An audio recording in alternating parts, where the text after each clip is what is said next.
as now Solo heading over here towards that summit side, trying to be on the lookout here for Merc. Merc just on the other side of the corner. He's going to get taken down there. And Nameless is going to try to be able to push up in here as well, but Merc has been able to push back up into that main control, as it's just been a kill for kill back and forth, as there's 2 minutes left for something to happen here for Influence. Not much time to work with now, but this may be that opening that they're looking for. Ooh, that was almost a sloppy play there, but Rambo coming up and saving the day, making his way back through there, and then getting taken out from Solo, who's in top glass. And Merc responds to that one himself. I think he got a glimpse of the guy headed down center of the cut there, so hopefully they're in position to grab it, and it looks like Big Timer was doing just that, exchanging with somebody top glass again is J-Bone. J-Bone's a last-minute pickup. I know he's been having a lot of troubles lately trying to find a team, and it looks like Influence could potentially be that team that he's going to do well and gel with. As right now, J-Bone try to be able to move in here. He's going to try to be able to get a pull. He's going to get taken down there by Merc. Merc back on the defensive now. He's going to get taken down there by Pluto, pushing in. Nameless is spotted one and tries to be able to take down Big Timer. Oh! Big Timer picking up two, pushing in, shutting down Nameless and Pluto. As now Solo pushing back over there inside of mid. Big Timer taking down J-Bone and Solo. And the two pieces are just coming in with ease here in this latter part of the round. As now it's got 2 minutes and 16 seconds left to play here in the half. So we're looking at a 45-second mark roughly left here for Influence to be able to make their move.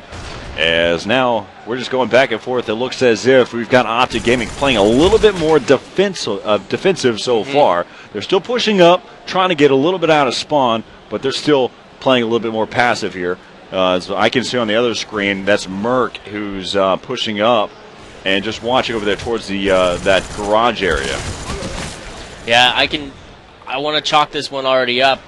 Minute 42, 37 is not going to happen. So it does look like Eon is going to pull out their first win here. First win here on the main stage here with Optic Gaming, and Influence is right there. Got denied. Hey, got denied with the hand there. That's just rough stuff there. All right, so what is the second matchup here? It's S&D on Havana? Correct. So, Search and Destroy, with only the 4-round wins needed, it's a changed game. Already I can notice some difference in play, much more defensively on the defense sides, but we're going to cut to that right after this quick commercial break. And if you buy that HD pass, you don't have to watch a commercial. That's right. If you have that HD pass, that membership, you won't have to even worry about any of these commercials that come on here. And you also, HD, come on now, I'll take that. You can rewind, go back, and yeah. So stick around, as we'll be right back here in Raleigh, North Carolina, with myself, Corey, alongside Holiday Doc, as we'll be right back here in just a moment. All right, so welcome back here to Raleigh, North Carolina, with myself, Corey, alongside Holiday Doc here at the 2011 Major League Gaming Pro Circuit here for Call of Duty Black Ops. Optic Gaming going up against Influence here on the main stage here on the first day, here on Friday, the pool play day. The pool play day? The pool play day. As right now, our next matchup is going to be on Search and Destroy on Havana. As we'll take a look here. One of the things that I've noticed here at this event is some of the different types of booths that we've seen come into play. Mad Cat's one of them. They're promoting that new MLG controller for the Xbox 360. I had the opportunity, one of the things that I've seen in my industry from the PC side of things is seeing different mouses have different weights, and you have different abilities to change the weight of it. They're here with the Mad Catz controller. You can change the weight, you can change the sticks, you can change the tension within the sticks, you can go all through it. Maybe one of these gamers one of these days will use it, so let's go ahead and hop into the action here with Optic Gaming going up against Influence here on Search and Destroy Havana. You know what? One thing I'm going to call out here right away is a heavy push towards that B-bomb site again and again and again. It seems more often than not these maps are designed to favor the B sides. Do you know what I'm saying? I know what you're saying. Is that a design flaw when you have only one bomb site that people go to? I'm not going to say that out loud, but yes. Was that the same sort of thing in Counter-Strike? No. Did you notice that? No. There was no, because I'm biased. I'm not going to even get into that. All right. So, moving in, we've seen a heavy push towards B. 3 offensive players already on site. We got one top yellow. We got one bottom, one controlling alleyway, kind of staying out of the way, making sure that he's not going to be, taken out at the same time one of his teammates. And that's a really good and smart play. When you're defending this bomb, you got to stay out of harm's way. J-Cap all by himself. He's down to a 1-on-3 as he's been able to take down Pluto. Still being able to push back around. He's got 13 seconds to be able to pull this one off, as it's not really working out in his favor. Able to take down one. J-Bone comes back in, takes him out. He's got 5 seconds, unable to get the defuse, but J-Cap comes back in, and he came right into a brick wall. Wow, if he had half a second longer, he would have got that. And that was embarrassing. Like, I would have set my controller down, potentially walked away and be like, nope, sorry. Tough stuff coming in for J-Cap. He got the ace that round. Yeah, 100%. That was a beautiful, beautiful round on his half. Too bad, he still couldn't pull out the victory with it. Too slow. So right now, Merc and Rambo... See, every time I make a prediction, look what happens. So, first time they're on the offensive, they push towards that A bomb site, trying to throw the opposition off guard early on.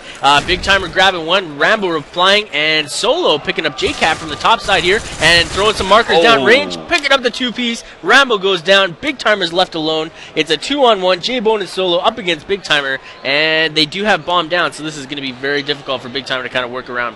45 seconds left here in the round as we're on board here with Big Timer. Pushing over there through that main road, he's going to be going up against Solo and J-Bone. J-Bone, who's been able to pick up only one kill so far from that first round. As Big Timer starting to be able to push in here. And he's coming around towards that flank side. He doesn't have a lot of time. And jumping as Solo goes down, that's going to draw J-Bone back around and towards this action.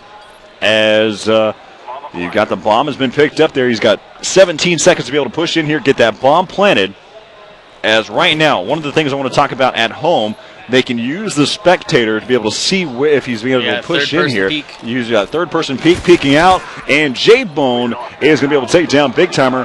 You may be able to utilize that spectator mode, but right here, watch this, J-Bone coming from the side to be able to take him out. You can't react quick enough for that. No, that was a solid shot. Just nailed it down, almost pre-aimed when he jumped over the railing. Had it nailed before he even shot, and ultimately there was nothing Big Timer could do.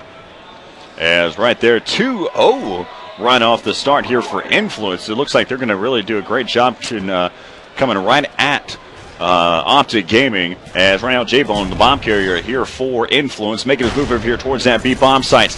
Spots one, top blue, trying to be able to connect with that headshot, continuing to push up, dodges the frag grenade, but finally getting taken down there by Merc, and Big Timer back over into Nameless, going to be left up to Solo, who's the LMS, the last man standing here for Influence, watching over there towards that A side, spotted and taken out there by J-Cap, as Optic Gaming was able to pick up that round quickly. Yep. As now the score's going to be 2-1, still in favor of Influence. This is the first 1-4 here in Search and Destroy here in Raleigh, North Carolina. Changing the pace there really quickly. A 4v1 is not going to happen. Ultimately, it's so difficult to pull out that victory. And when bomb goes Fear down, Assassin would disagree with you. I don't think that was easy at all. I think that was probably one of the most challenging, sweating, heart-beating moments he's ever had. Cakewalk. Yeah, I do this sort of thing for a living, thanks. As right now it's going to be down to a 1-on-3 Solo all by himself. If the name doesn't say it enough, let's see if he can be able to pull this one off. Bomb planted, 40 seconds left to play. Big Timer, J-Cap, and Rambo here for Optic, as they're going to be going up against Solo. Solo is right now, as I'm trying to take a look, trying to take a peek. He's over there towards that wall, the L wall. Yeah, the L wall, cutting across right into cargo, and he's headed directly for B. And J-Cap denied that run right across mid. There you go. So you will be able to see that here on the kill cam. Take another look here. J-Cap watching main road, as you'll see him go ahead and come back across. Great little spot there for J-Cap. Just watching those cross points and able to take it out. As now, I believe the score is all tied up now at 2 here with Optic and Influence. As Optic is just trying to be able to get back into this game and try to win this this map right here to take the series 2-0 so far. Nice nade by Nameless as it landed. It looks like into yellow backside alley. And you're making some sign language with your hands. I don't know what you're talking about. As right now Pluto is decided to start making his move over there towards that A-bomb site. Oh, the A-bomb.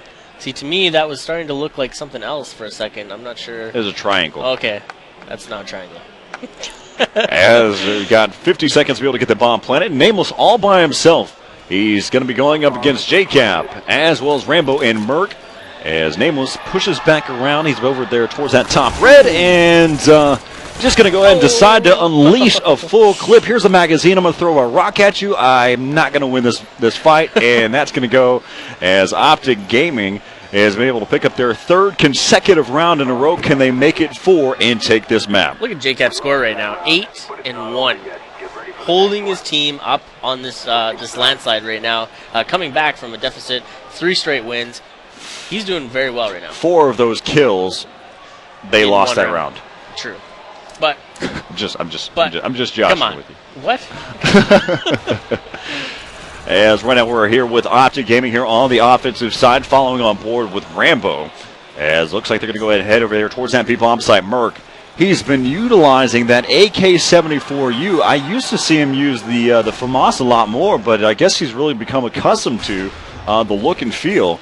As right now Rambo going to go ahead and get that bomb planted here inside of that B-bomb site, down to a 3v2. Solo and Pluto here for influence. They're going to have to be able to wrap back around. Oh, Pluto trying to come over that ninja defuse, but the issue is they're going to put all that pressure here on Solo.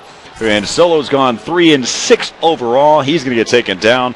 And Optic Gaming winning 4 consecutive rounds in a row to be able to take that one there for Optic Gaming. So now the series is going to be 2-0 overall here over Influence.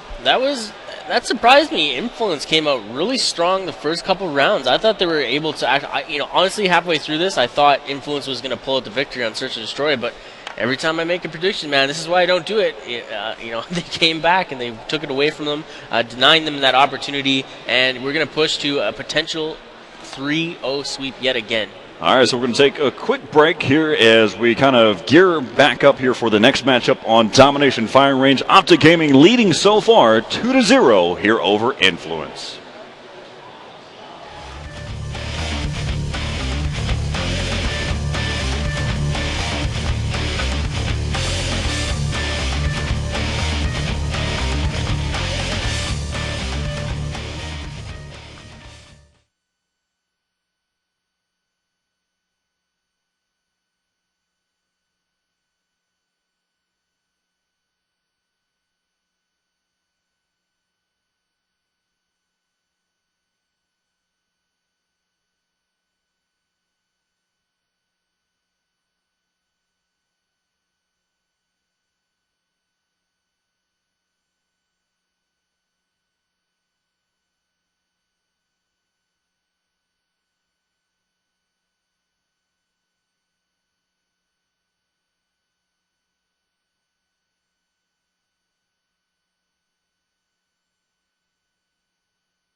All right, so welcome back here with Optic Gaming going up against Influence. Our next matchup will be on Domination Firing Range. As Optic Gaming, each one of these matches so far have been extremely close, with Capture the Flag on Summit going into an overtime.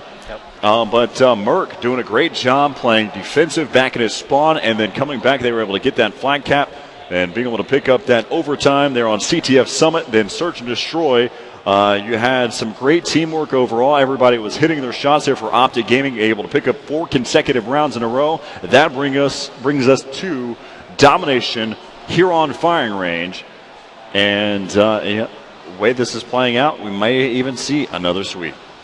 I'm not calling anything, but we're going to watch this game. We're going to jump right on board with Eon Optic Gaming and start off with JCap. JCap really held his own here in this last matchup, Search and Destroy. I think he finished 9-1, and that just or 9-2. Something. Yeah. He finished. He finished. with some kills and some deaths, so not quite sure how many. But JCap, they all push the C, grab C, very safe move. Anytime you're slow and you only put 1 or 2 guys on C, you could potentially land a nade in your pocket and kill the whole team. So, they were quick to deny that, made sure they got some points on the board, and now it's a race or a fight, a challenge, a tug-of-war for this B flag, and that's going to tend to be what we see the majority of the time on this map, is just that constant push for the center of the map B flag. Big Timer waiting to be able to find that right opportunity to be able to pick up this B domination side, but he tries to do it all by himself. And Pluto wraps back around to be able to take him out. Quickly countered. Merc able to take down Solo, and J-Bone walks into the gunfire of Rambo. Rambo picks up 2. Yeah, the nice pre-fire through the center there on sandbags, and then landing the good nade, defending B twice in a row. So without that, they could have been without B here. And now I think Big Timer needs to jump on board with B, or at least have somebody to pick up the pickup after somebody dies or the nades land on B. You got to have that guy there. But Big Timer wrapping his way up through top wood, jumping over his top of sandbags, and now he's just teasing on B. Hopefully his teammates get there and they can grab this. And the marker just missed. That nade just landed out of harm's way, and they're able to pick up this B flag. So now that they've got these 2 points, now it's time to set up for the map control. Map control on firing range Damo is so important. It's probably the most important thing. Kind of go a little bit more into detail on how this map control works. I mean, we know a lot of us understand how Domination Summit work and how Optic Gaming takes complete advantage of it. Yep. So how do you have map control on a domination firing range? So, spawns are already difficult to control, but you need anchors, and anchors allow you to keep positions and keep spawn points reoccurring. One of those spots is top wood. When you have one guy over in the wood area, you're going to float the rest of the opposition down into the barn fire range. But in order to make that happen, you need to have somebody in this white trailer spot, either back white to deny that respawn. You also need somebody floating throughout the middle. Now, when you push over too heavily into C or too heavily into top wood, you force spawns either back white or back washroom, and then they kind of respawn, and it's very difficult to hold on to that spawn point. So what's the main focus? Where are you trying to force them to spawn then? At the bottom of the firing range. That's where you want to have them, because you float them into a choke point, a bottleneck situation, and you can just continuously kill them, or at least line them up for a better chance to kill them. 57-23 so far. Eon Optic Gaming, they're just doing a great job. They've been able to maintain 2 domination sites the majority of the time. As right now we're on board here with JCap. JCap pushing up here towards the top tower to be able to take a look here, as they're again still trying to be able to force those spawns down over there towards that firing range. Yeah, and it looks like they have a bit of a mixed spawn there. They're spawning both on C and in topside map, or even back white. We got Rambo Big Timer exchanging there, some misfire, miscommunication. But now we're seeing that Eon has now been forced into backside or on the bottom side of this map. So that's that occurrence that you don't want to have happen. As right now, JCap still being able to push back around here towards that B domination side. 3 minutes coming in there. It looks like they're going to go and try to pick up that C side. And JCap, he's going to get taken down. Pluto and the Big Timer, but they will be able to pick up that C domination side. As Rambo, I guess a little bit of jealousy coming into play as he took out Merc. And it can't be about the looks. I tried to be able to counsel them earlier. Oh well. Wow, so they almost landed themselves into a 3-cap situation that could have dramatically decreased their point score right now, but they were able to hold on to A, and now they've got to push out. They got washroom side spawn, so now they got to float around backside white trailer and take over that spawn points, but they are losing A at the same time. They got to make sure that doesn't happen. Big Timer answers nicely, and now they're going to try to contest into back white trailer, but J-Cap's there, and Merc was trying to hold it down, but J-Bone denying that opportunity there. They almost had B and the setup nicely, but wow, I'm not sure how J-Bone missed that. Oh, almost a 3-piece lined up so nicely, but Pluto holding on to that kill just in the last couple of seconds there. As right now you got JCap, who's trying to be able to watch over that B domination site here from top wood. He's in the perfect little location. He's going to go drop out, though, because he's got his teammate who's going to flush in behind to be able to pick up that top wood. Great flow here with Optic Gaming. As you can see, he's trying to be able to take a look here from the high ground. Take peeks back around. He's going to try to push in. He spots one, takes out almost. Oh, finally takes him out. Wow. Takes a little bit more gunfire to be able to take out Pluto. But he's going to wrap back around over here to top 10. Spots 2 that spawn. He's able to take down J-Bone, pushing back in as there's a member there in that C-Shack, and he's going to get taken down there by Nameless. He was getting a little bit gutsy there, going for those kills. Nameless jumped out of the corner, taking out one. J-Bone ending his streak by killing his own teammate, but now Merc's last man alive to try and defend B, which he does very nicely, picking up the kill on Solo. Anytime you throw that nade on B, you have to worry about the pickup person, though, the spotter. And what the spotter's job is to stay very close to the flag, but not on it. In case the flag goes, you have 1 second to continuation on the flag cap.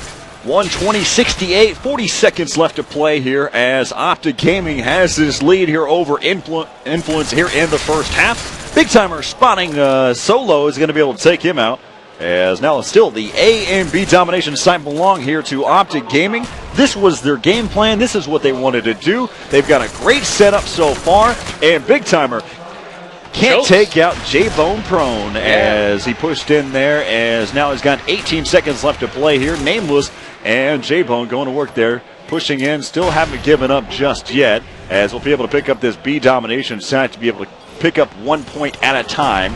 So they'll pick up 2 out of that little region there. 136-79 is going to be the first half score. 136-79.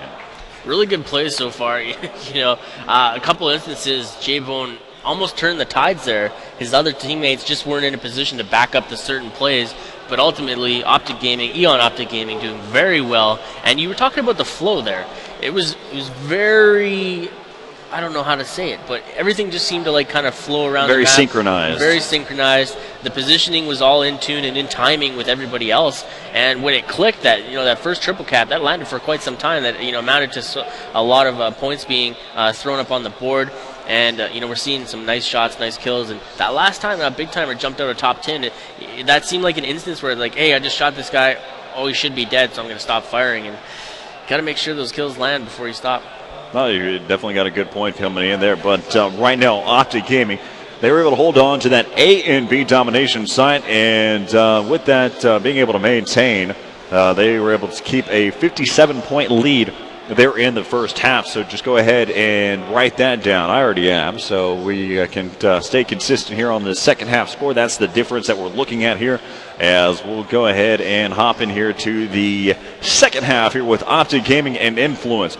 This is the third match of the night. Or are we going to see the third sweep of the night? Well, Eon Optic Gaming's got a 2-0 lead so far on Influence. Influence has to really fight back. They've got quite the deficit to work their way back on. They got to hold up and secure these triple caps. But we're going to move right into on game. We're going to jump on board with Nameless, and Nameless is a very likable guy. He's definitely around the community quite a bit, and he helps everybody out.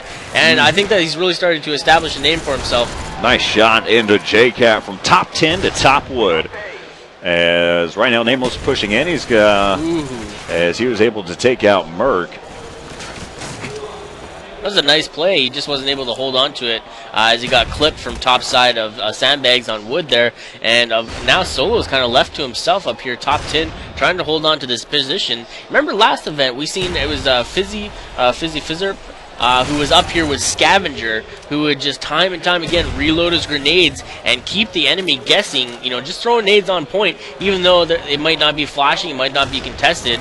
He would just always have that scare tactic on the opposition, never knowing if a nade's just going to continue to land there or not.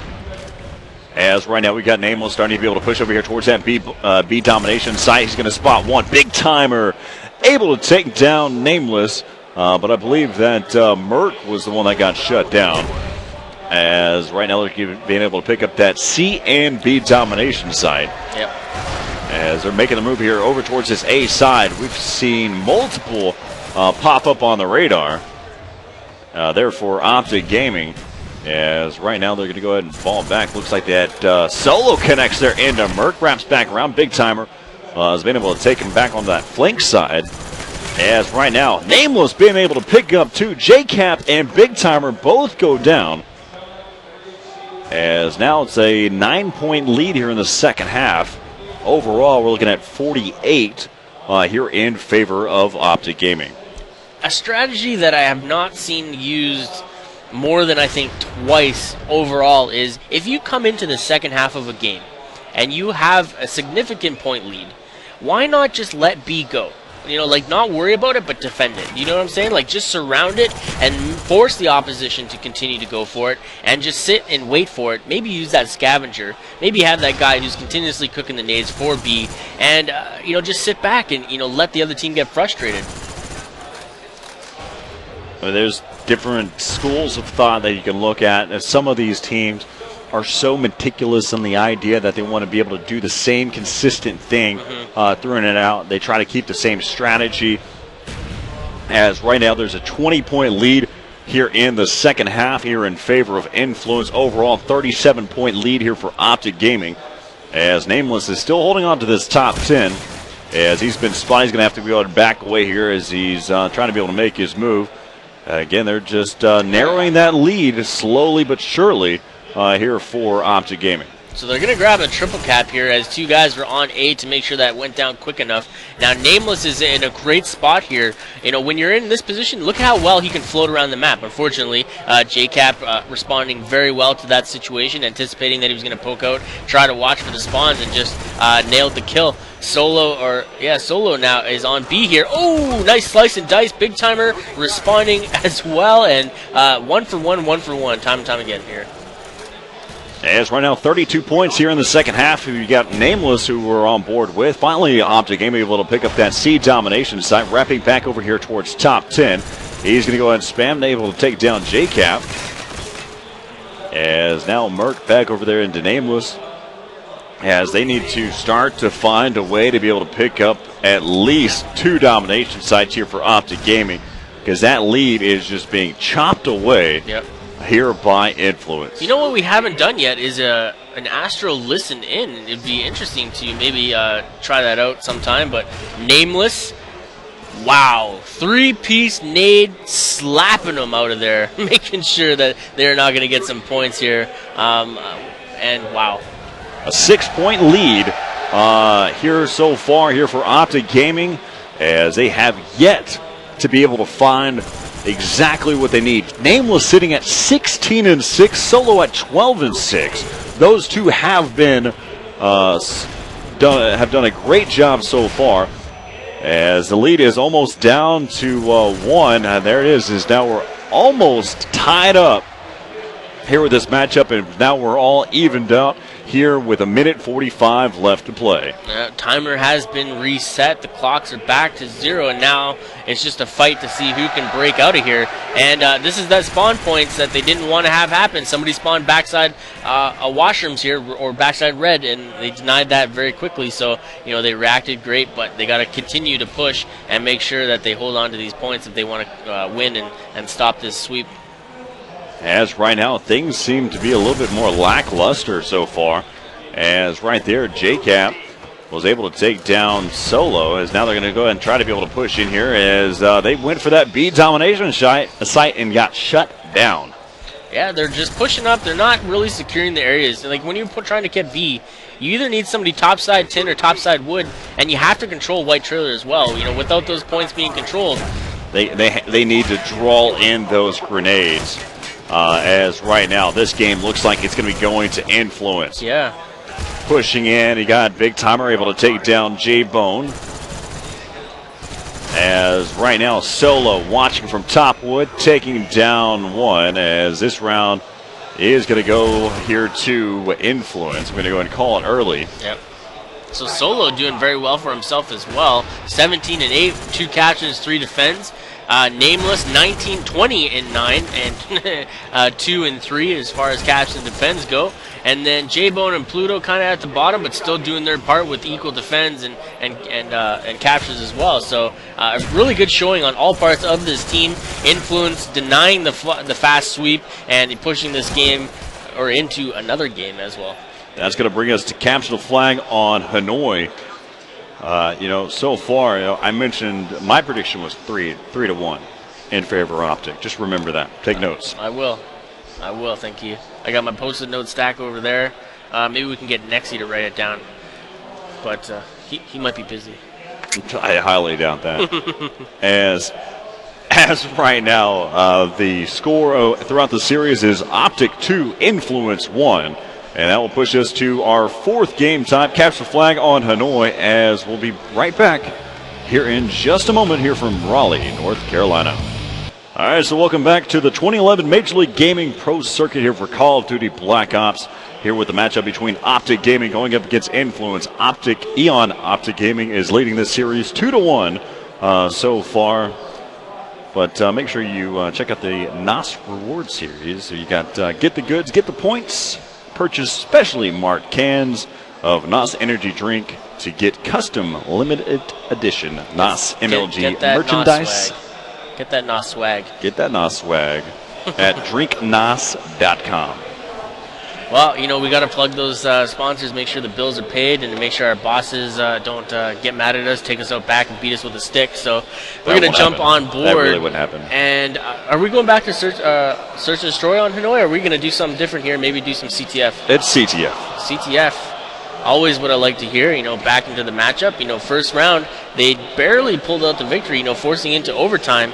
So we're going to see how well they can kind of recuperate off of the loss on Domination Firing Range, see if they can capture back up their elements and pull out the victory here to make this your prediction, the 3-1 lead. 3-1 lead. What do you think?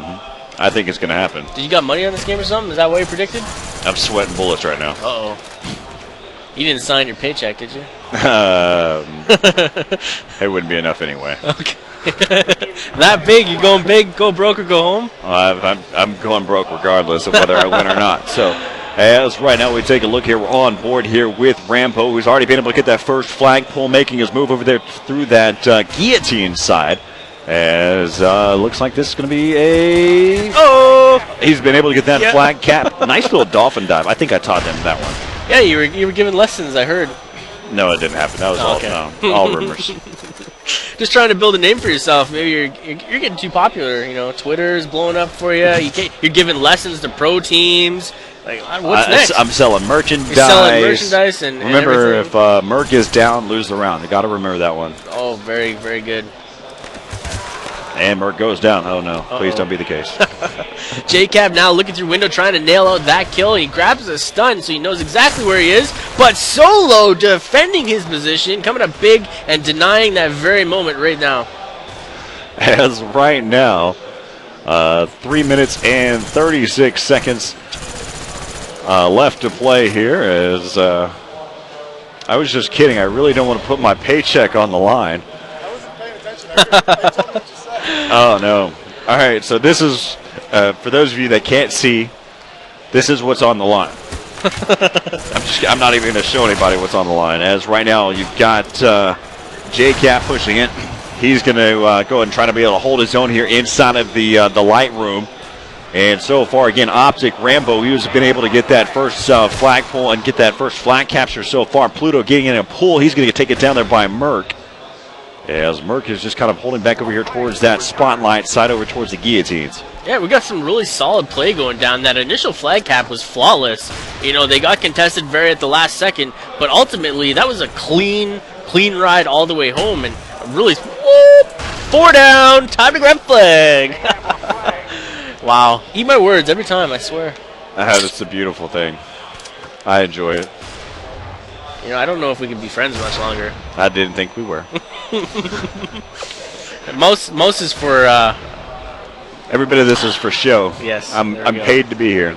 I'm just playing. Oh, wow. Wow. I'm going to get ripped apart for that one. You're not very nice at all. Let's get back to gameplay. 2 minutes focused, and man. 15 seconds. We're all tied up here at 1 here with Optic Gaming and Influence. As Optic Gaming doing a great job. That was Pluto. He was able to get that first flagpole earlier, and then he comes back around to be able to get the flag cap.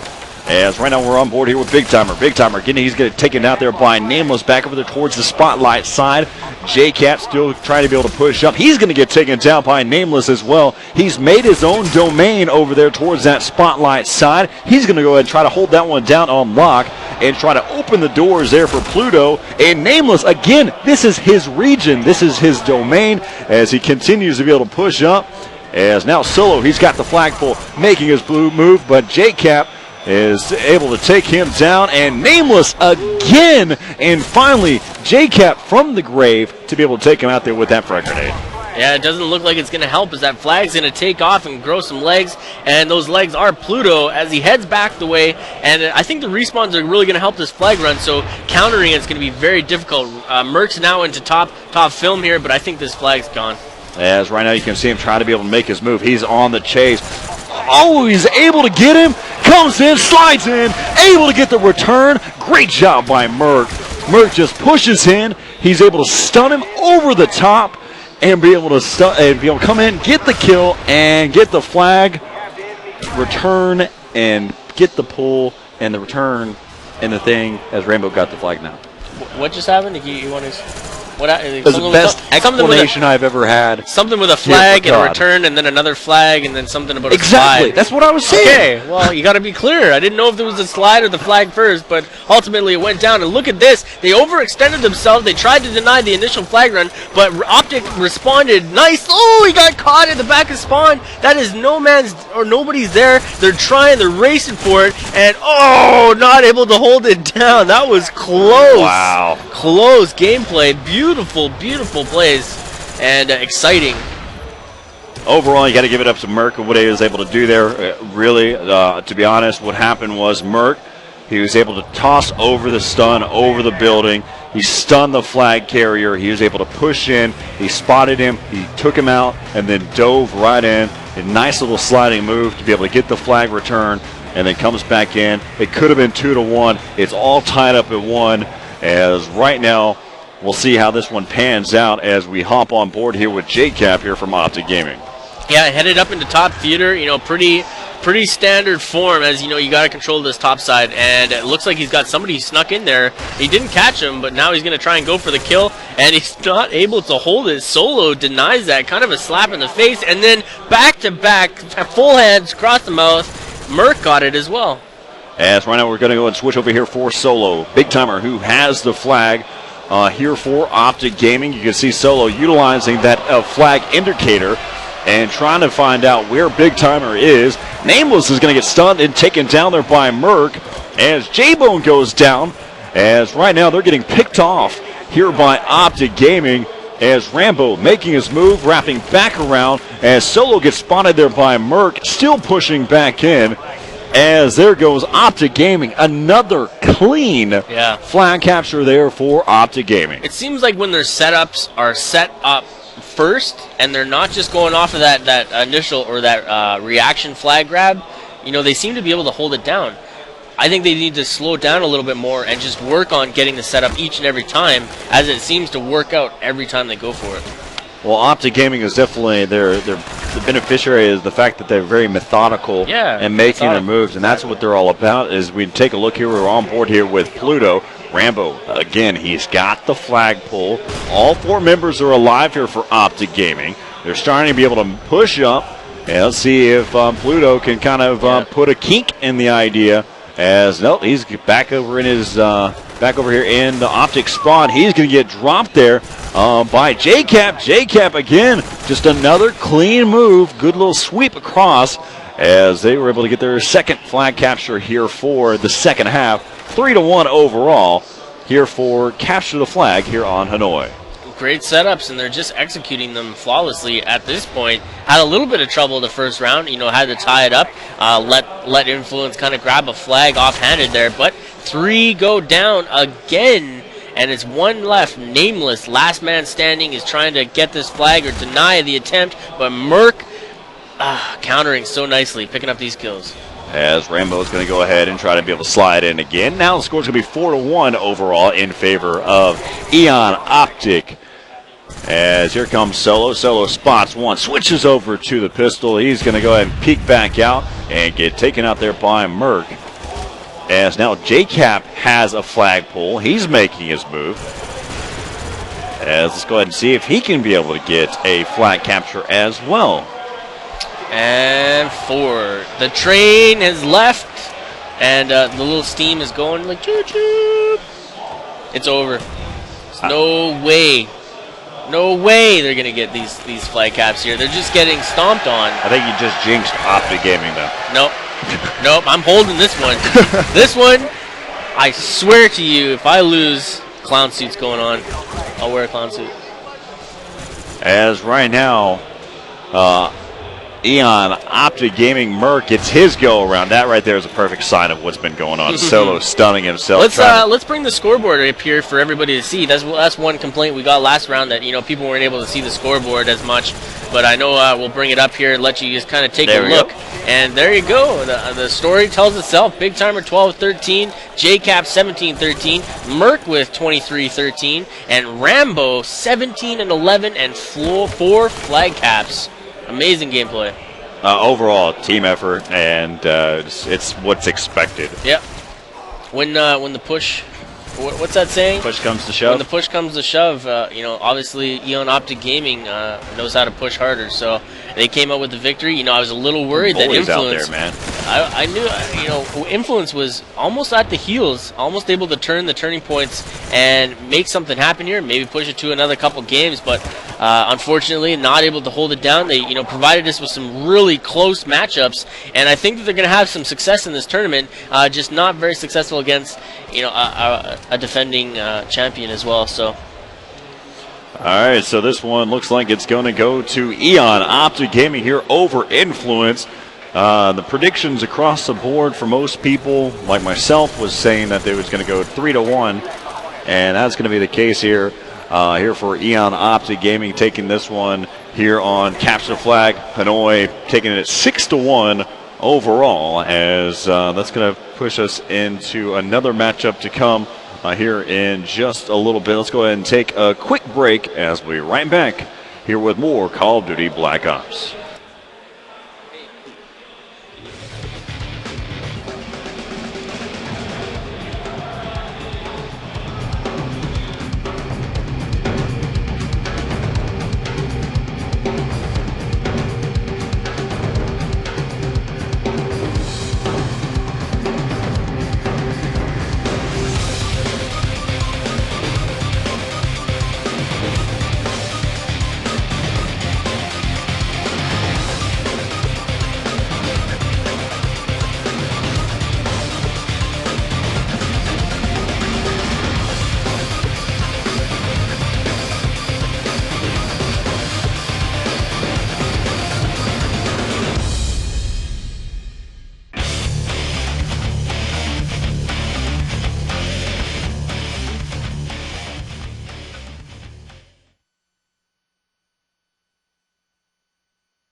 This is the team that everybody expected to be the champion back in MLG Dallas. Optic Gaming, winner of MLG Columbus, is certainly a fan favorite. Sporting an all-veteran roster of Rambo, Big Timer, Merc, and JCap, they're one of the most recognized teams in the game. Known as one of the most methodical teams on the circuit, Optic is the originator of many of the strategies we see today. We're going to see here is going to be a team like Optic Gaming, especially after something like Rambo. Rambo was stunned, but Big Timer given the cover fire. JCap able to pick up 2. That's 3 down. All 4 are down. But Merc and JCap, how do you counter something you can't kill? You've got no hope here whenever you're playing like a team that is on fire like they are right now. Rambo, backside, hip fire, takes down 1, switches to the Python, picks up another kill. Back over here inside that top house. Spam's trying to be able to shut down 1. Switches over to the pistol. They're coming through that one time. One's an out. Oh, L. Nice. Optic is looking to stay ahead of the learning curve and continue to showcase their incredible teamwork on their way to the 2011 MLG National Championship. Hello and welcome back to the 2011 Major League Gaming Pro Circuit here for Call of Duty Black Ops. I'm Corey Dunn alongside Eon, Optic Gaming's Merc. I want to take us back a little bit because we're watching the capture the flag there on Hanoi. The game was extremely tight there in the first half. There was a possibility for Influence to be able to come in there and get that flag cap to make it 2-1. Kind of run us through what went through your mind whenever you're on the other side of the map there on Hanoi. I mean, it's definitely a tougher side, so you got to play more defensive. And they got the flag out, and I jumped through top movies, got down, and got a clutch kill and got the return. So I was pretty pumped about it. It was an awesome stun that came over the top. It was a great stun. You slowed him down. He came in, got that great shot, and then the dolphin dive to slide in was just perfect. Yeah, dolphin dive. I mean, it's really hard to shoot someone while they're dolphin diving. So I mean, it's tough. So when that happens, a lot of people get clutch returns. And that was actually they were probably just a couple feet away, in which could have changed the momentum of the game at that point. But from that point on, that second half, y'all just blew the doors and just really controlled the game. Looking at that, as we look at it throughout that whole matchup, it seemed as if everything was extremely close. I mean, but your capture the flag was great, and watching both of those matches, the capture the flag on Summit, your defense back over the top spawn was great overall. Yeah, I mean, we knew that we had to, watch our flag because they were running OBJ. He was just trying to get behind us, kind of that MW2 style. So on overtime, I kind of sat back and waited for the opportunity. And once we got that opportunity, we took it and ran with it. All right, so looking at it in that overtime round, with the first half of the overtime round, what was the idea? Because y'all really didn't try to push up and get the flag right off the start. I mean, we just really didn't want them to get any lucky flags. So, I mean, we kind of took our time and knew an opportunity would show. And if we scored the first flag, we would probably win. I mean, that's how we felt. So the confidence is, without a question, is there. That's really one of the differences that comes into play with the difference between a pro team and those that are working their way up. We've got our next matchup that's coming up is going to be Eon Envy and Quantic Next Threat. And looking at these two playing styles, we had the chance to watch Quantic Next Threat, and we had some great gameplay watching from them. But then the games got extremely close against a team like Force. But looking at this matchup, keeping bias out of the equation, how do you see this one playing out and why? I definitely think this is going to go to a 5-game series. I think they're both kind of evenly matched. Next Threat's very, very Slayer heavy, but once they get down, they intermingle and fight with each other. Envy, I mean, they're definitely kind of a slower paced team. They like to get behind you. Nade Shot and Bob, very clutch players. They get behind you, and they kind of they go fast behind Stains and Dito's slaying power. So as we look at it, looking at Envy, what would you say is probably their strongest map per se? I would think firing range is definitely their strongest. They take that advantage and they score. So I mean, that's definitely one of their best maps. All right, let's go ahead and take a look here at some of these updates across the board. You got Pool B right there. You can see y'all have gone so far. You've beat Influence and Last Minute.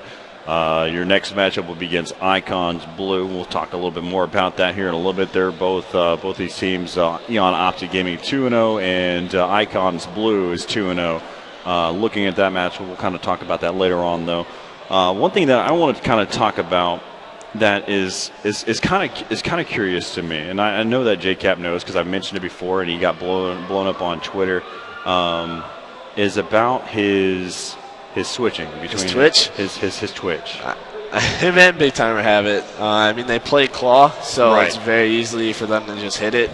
Sometimes they mess up, and then sometimes it costs us pretty important kills. But they slowed it down, especially after all the criticism from last event. I apologize for that, guy. But I mean, it just keeps your hands ready. I mean, it's something. Even Halo, they have the Ogre Twitch and all that. So I mean, the Nexty Twitch. I mean, it's in every game. I'm sure it's in Counter-Strike. No, I know what you're talking about.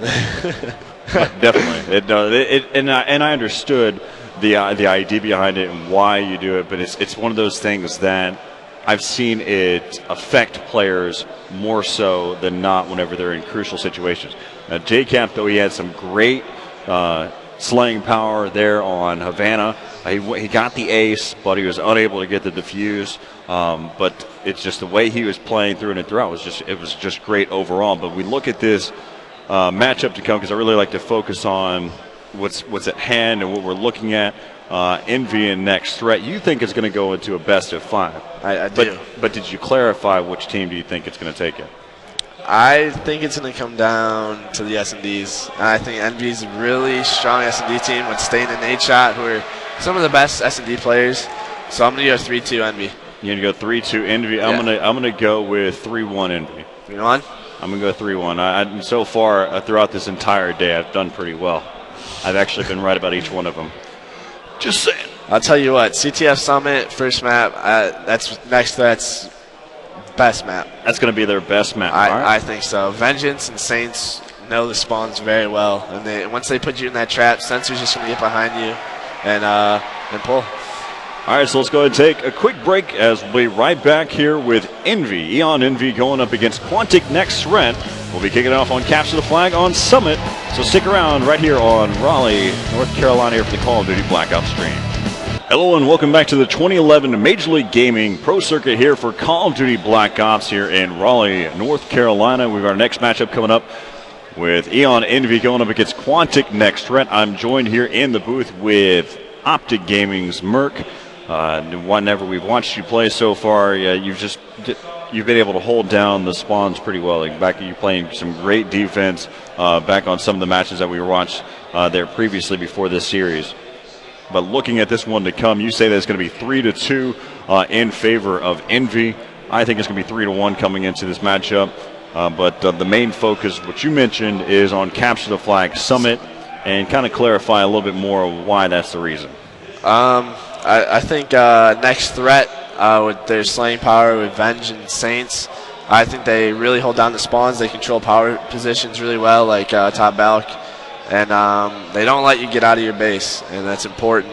And Sensor's going to come around and get the flag, and I think they're going to take it. All right, so let's go ahead and hop in here and see if this is going to be the case here for Capture the Flag on Summit. Here with Eon Envy going up against Quantic Next Threat.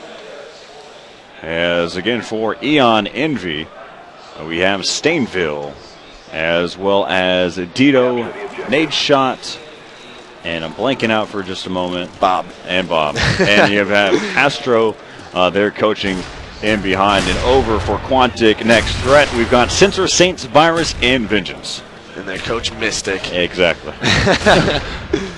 As right now we're on board here with Stainville.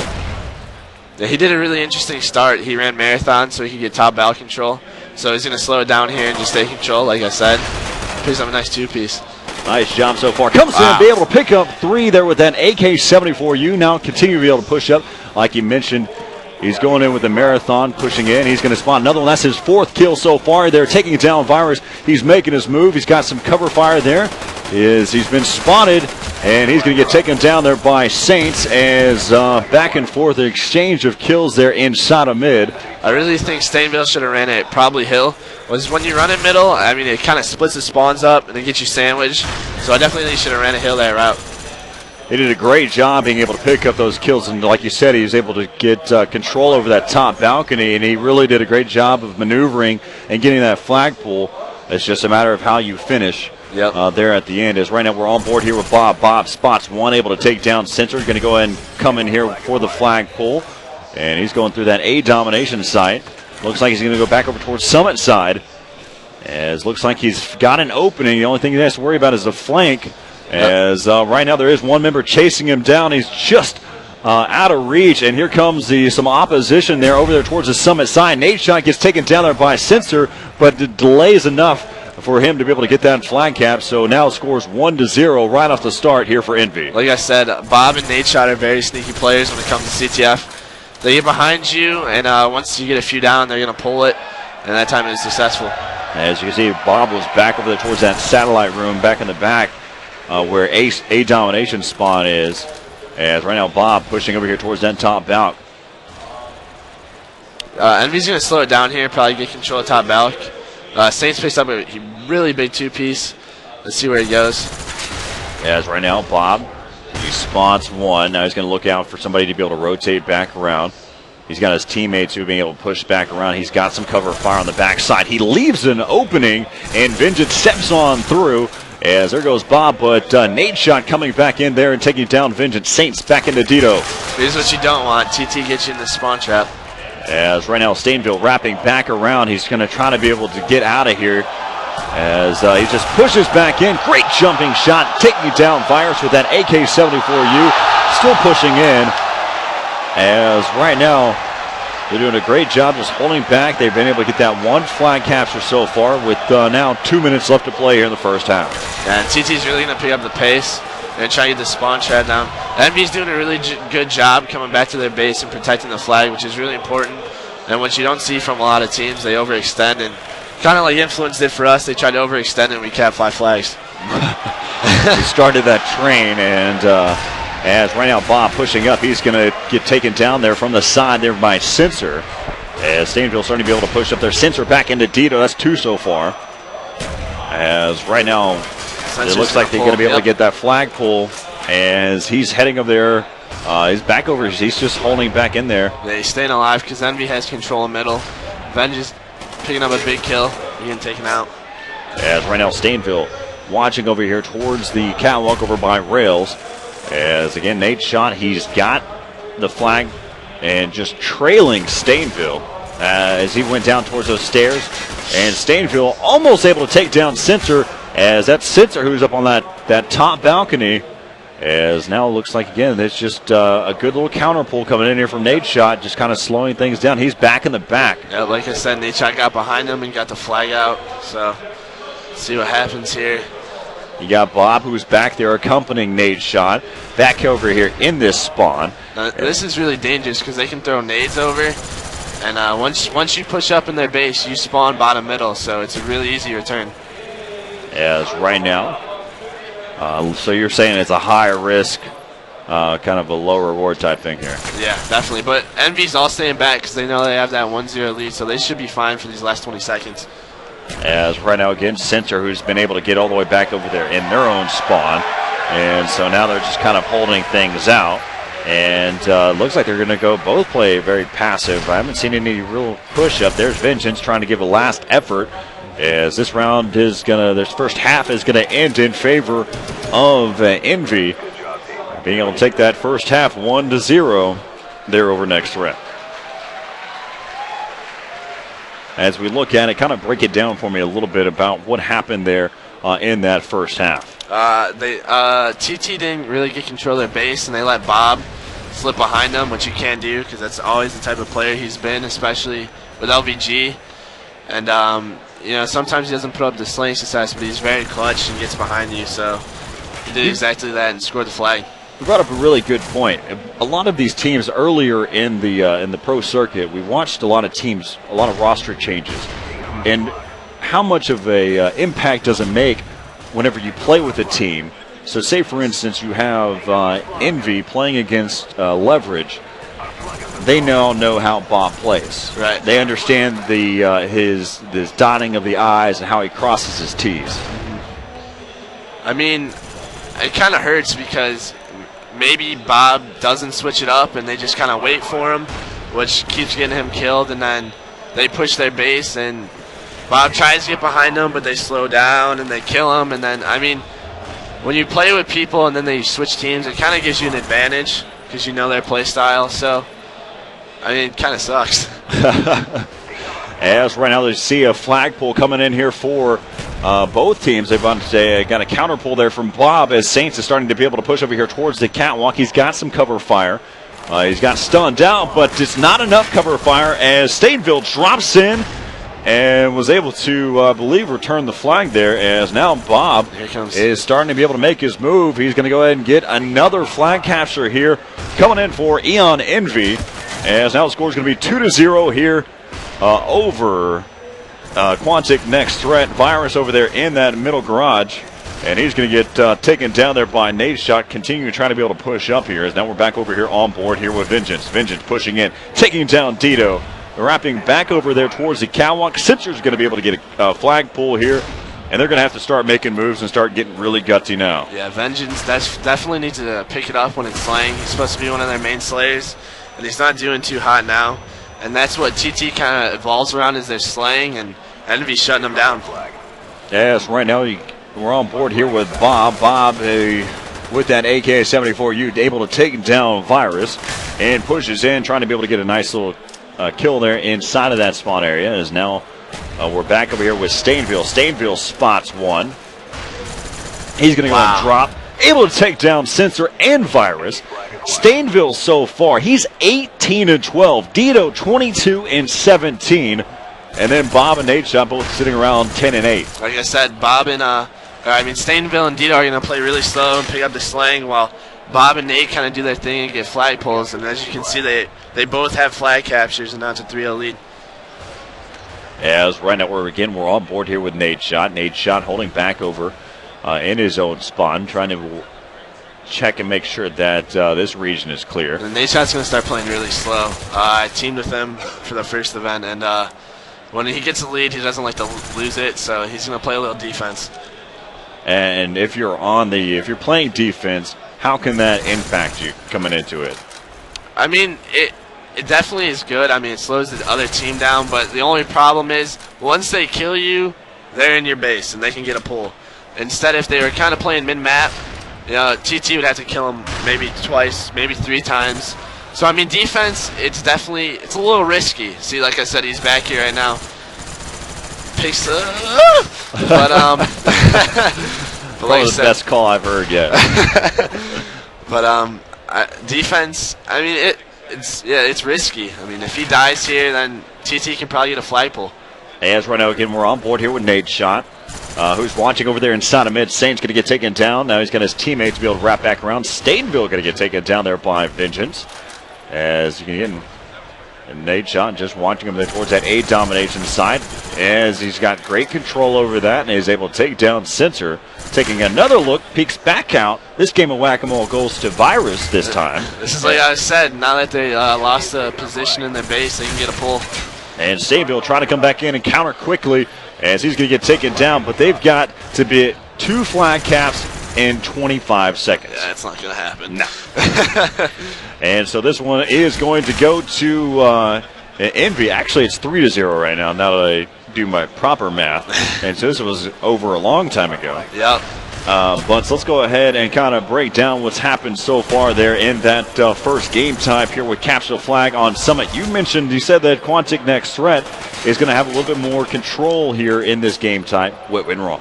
They didn't slay well enough. I think Vengeance and Virus are supposed to be some of their top slayers, and they didn't play well. It's going to be up to them for them to bring back the series. And what you said that Quantic Next Threat, Virus, and Vengeance are supposed to come out slaying, and they did in their matchup against Force, but they, like you said, they just didn't come out for that game type. And so, I appreciate you hopping on here with me. I know we're going to see you on the main stage several times to come here throughout this rest of this event. So that means, Holiday Doc, you need to get your butt up here. I'm just playing. But really.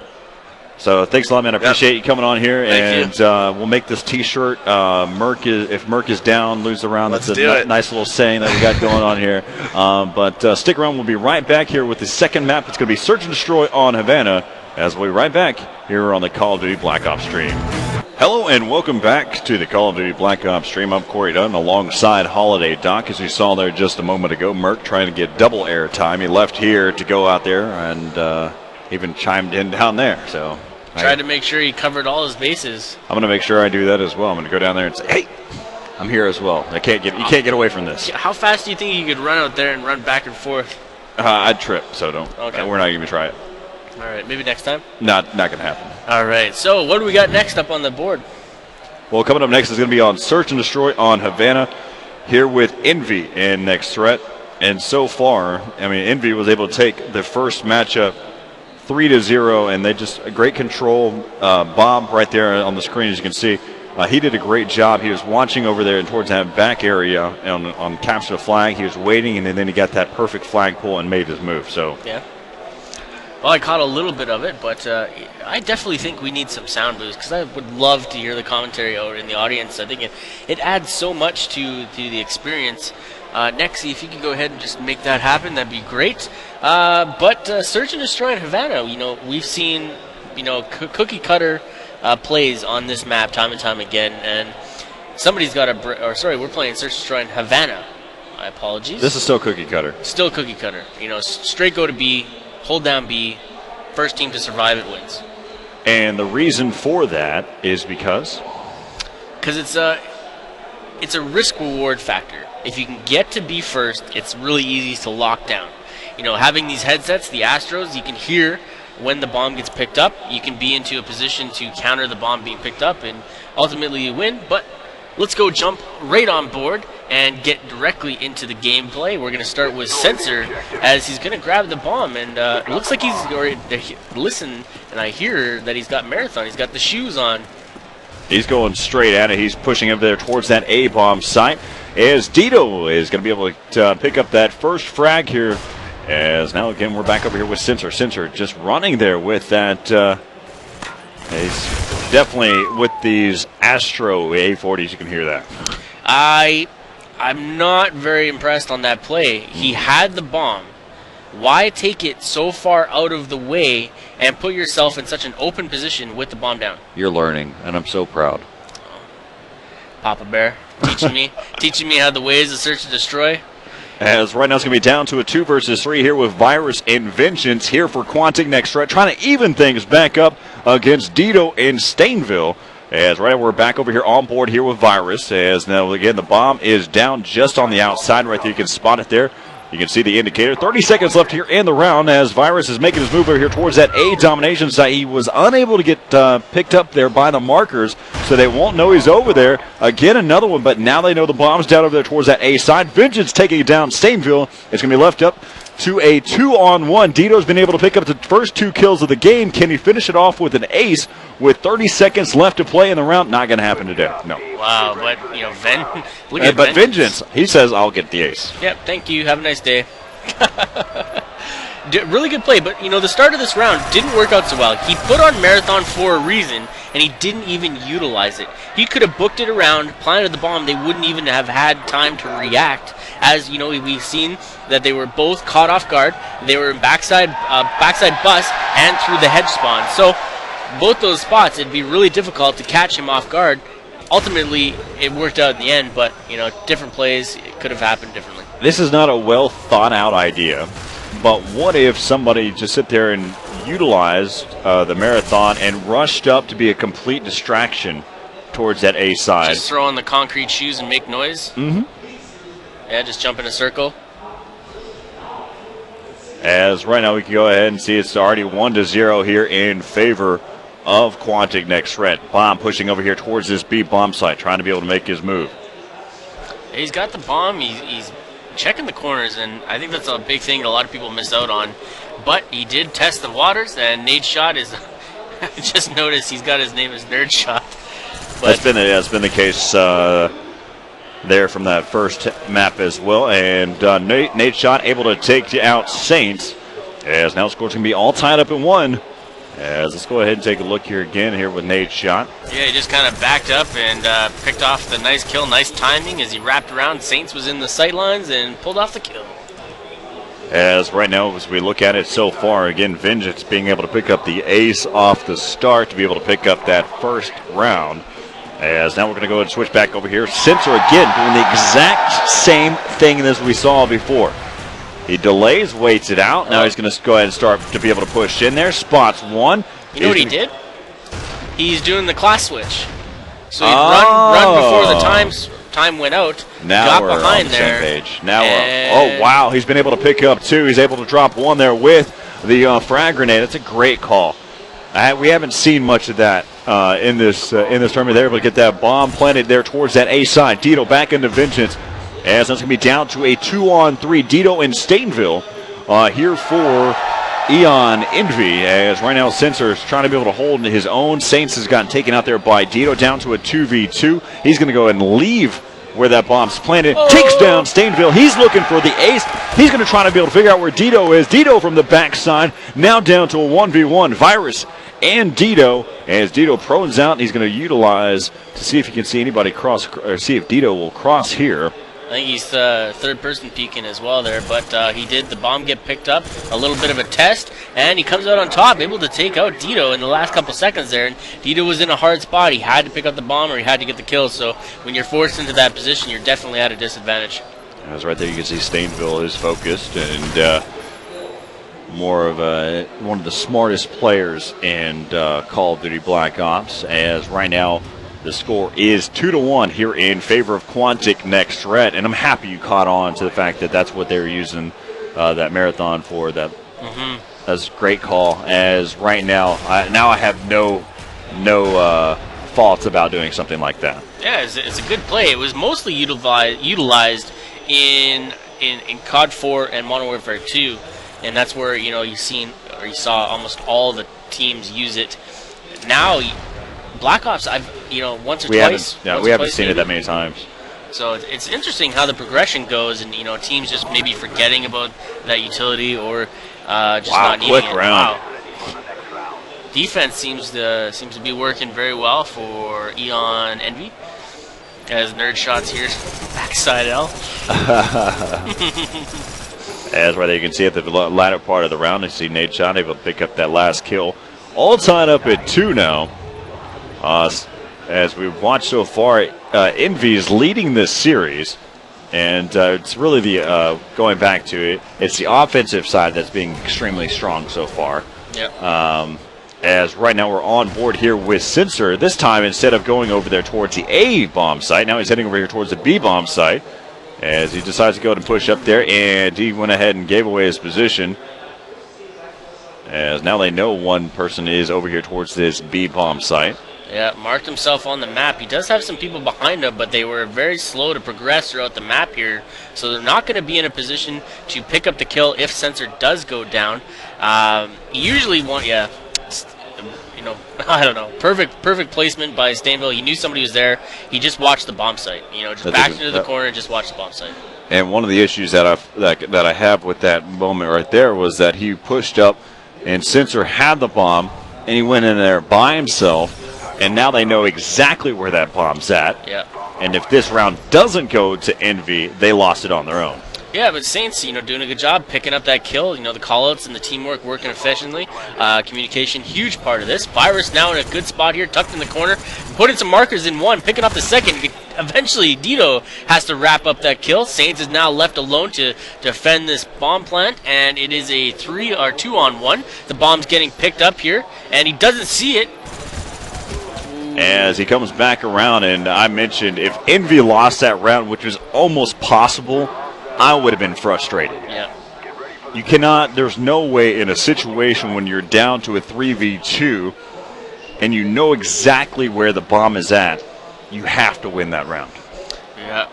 I totally agree. And right now, we're going to see how they work on the offensive again. Stainville pushing up, being the aggressor. Bob following suit right behind. He's got the bomb, holding on to a beautiful kill, getting stunned twice, and still picking up the kill on Sensor. Dito picking off cross map, taking out Vengeance through bottom yellow there. So they got a pretty good stance on how they're going to be holding over. Dito picking up another kill on Saints with the knife. Beautiful play so far, and this is a very well thought out and very well.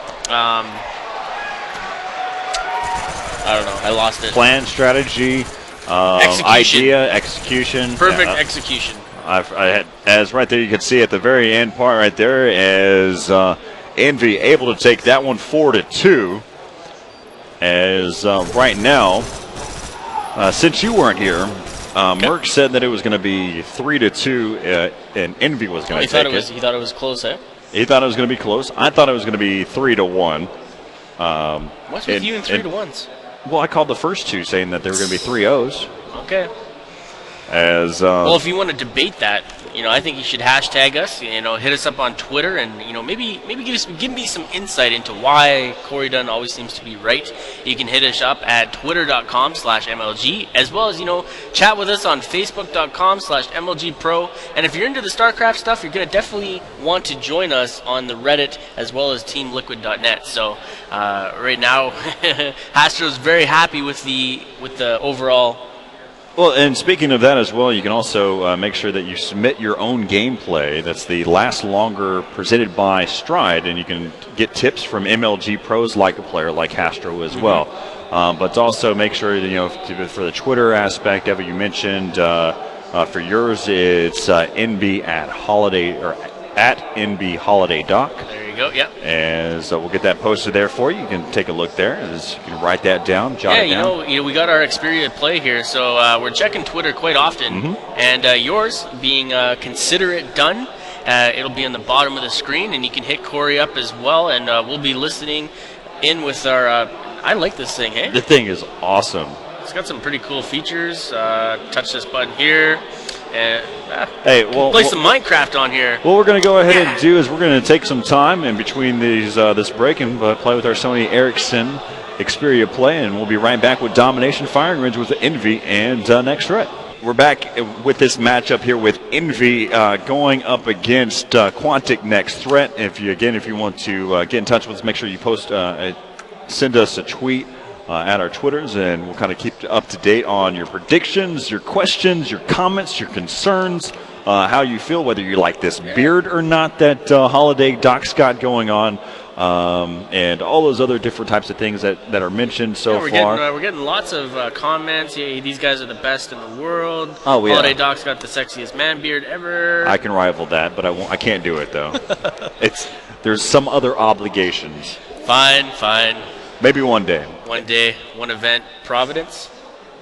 Okay. Well, we'll have to put some stipulations on this one. But right now, let's go ahead and hop into the action. The next matchup is going to be on Domination here on Firing Range with Quantic Next Threat going up against Eon Envy. And this is a new team we're seeing. We're not seeing the fumbles that we saw at Anaheim. We're seeing a much better, close-knit group that has developed their chemistry and made the changes necessary, and we're seeing big smiles on their face too, which is a big part of this game. You can't show up to an event if you're not going to enjoy it. So big kudos to these guys who are finally being able to click and producing some great gameplay. As right now, right off the start, we're going to have they've been able to pick up the C domination site. As again, this is just kind of getting a feel of the game. This usually sets the tone is these early parts of the game. Yeah, Bob, we got to go back and we talk about Anaheim as well, because just simply because how big Bobby started out at Anaheim. We've seen that full transition. He went from objective player to getting all the kills and being the Slayer. So we're seeing a combination of that go down. He grabbed a couple flags. He made some great plays. He got the first flag, I believe, on Summit CTF. So he's a great all-around player. You mix that in with Hastro being the coach, a veteran, a long-time veteran to Call of Duty series. So this is a very good team, and they're well set up for for achieving victory. As right now we're still on board here with Dito here from Eon Envy. They're just holding on to this A and C domination site, and Vengeance, a little animosity between him and Saints. He was able to come in with their own little friendly fire. As right now Vengeance able to take down 2. Nade Shot and Bob both go down. As there again, the Virus being able to pick up the 2-piece. Yeah, Nade Shot now trying to defend B. Oh, coming up big on Vengeance, grabbing that nice knife, and now floating over, trying to make sure that B actually comes back. Now Dito is now wrapped around, headed towards A, trying to counter the bottom respawns, making sure that it's all said and done. He's got help with him, and this is going to be a very quick flag cap, something that we're all for making faster gameplay, and that the quick flag caps are crucial to that. So right now they had a triple cap, now they're about to be reversed on that roll right now. As right now we're still on board here with Dito. Who's pushed over here inside of the trailer area. He's still trying to be able to get something to be able to open back up here for Envy. As right now the C and B domination site belong here to Quantic Next Threat. As kind of just giving a little touch and go. There's, I believe, 2 members so far in that top 10 there for Quantic Next Threat. And on the chase, that was going to be Virus to be able to take down Dito. Yeah, Stainville positioned himself in the bottom wood. He's got help on his way off the respawn, taking out Sensor from center map. And it looks like they're trying to get C over there. And Vengeance coming up quicker on the knife reaction, taking out Stainville. Dito hitting up backside on the respawns, but it looks like they're having a little bit of trouble negotiating coming off of bottom side there. Dito finally picking off Sensor from the backside here. And respawns, he's going to get picked. He's going to get noticed and marked on the map, called out, whatever you want to call it. And it's going to be a nice exchange here, backside white trailer. 53-45, an 8-point lead coming in here so far for Envy as they come in and get that triple cap. As now they're trying to be able to hold down and hold this one on lock as Saints goes down there by Dito. Dito so far is sitting at 10-4 overall. He's got 4 captures and 4 defends so far. As we keep the focus here on Eon Envy, as now Stainville and Nade Shot doing a great job, just kind of chiming in as well. The A domination site belongs here now to Quantic Next Threat. Dito coming back in here towards this A domination site. He's going to get taken down there by Sensor. As right now, 2 minutes and 20 seconds left to play. And nice shot there by Stainville. Stainville able to take down Saints. As he's trying to be able to hold down here in this mid-range. As the C domination side seems there's a little bit of action. He's got his teammate to be able to help out as he pushes up here towards this top 10. And let's see if he spots anybody inside. That's not going to happen. As right now they're just doing a great job. It's 83-54 so far with 2 minutes left to play. 2 minutes left to play. Stainville's last man up on top 10, getting taken out, or only after he takes out Virus, but Vengeance responding nicely. Bob and Dito grabbing one of their own, and they're going to try and push to gather this triple cap again. Saints barely holding on to that. Nade Shot actually having to finish it up for him, and now they've recouped back 2 of their flags, continuously pulling out some more points on the board, and doing ultimately a really nice job. I'm seeing some really good plays, and this isn't the Next Threat we've seen two games ago. The issue is, even though that they are making some great plays, they're still trailing. They're still trying to find a way to stay afloat. But right now there's a 34-point lead. Not a huge deficit here for Quantic Next Threat. But so far, though, the way that the tides have kind of changed back and forth, it really seems, each of these members, they haven't really gone streaking. Yeah, there's been no kill streaks, major kill streaks, and for the most part, the only guy who's doing anything substantial on both sides is Saints, which is not surprising. He was a very powerful player in the last couple of events, but I didn't expect to see him the only one being able to make anything happen. Yes, right now we're on board here with Stainville. Stainville pushing back over here, watching over towards the firing range, utilizing that head glitch. He gets headshotted there by Saints. Great pick. Wow. You know how hard it is to grab somebody off of that head spot? Yeah, especially from that range. But wait, didn't I get a tomahawk on you on that sprint? We're not even going to talk about that. 118.79 so far. Ugh. I do recall a 40-point lead here in favor of Eon Envy. Bob now picking up the cross map on Virus, doing a good job, trying to get over here to B, but Sensor already in a position top side of Wood on the sandbags there, the perfect counter to anybody trying to hit up and get onto B. So are not able to grab any more points, but lowering the lead by a not very substantial amount, but any bit helps going into the second half here. 36-point lead here in favor of Eon Envy here over Quantic Next Threat. They lead the series 2-0 overall.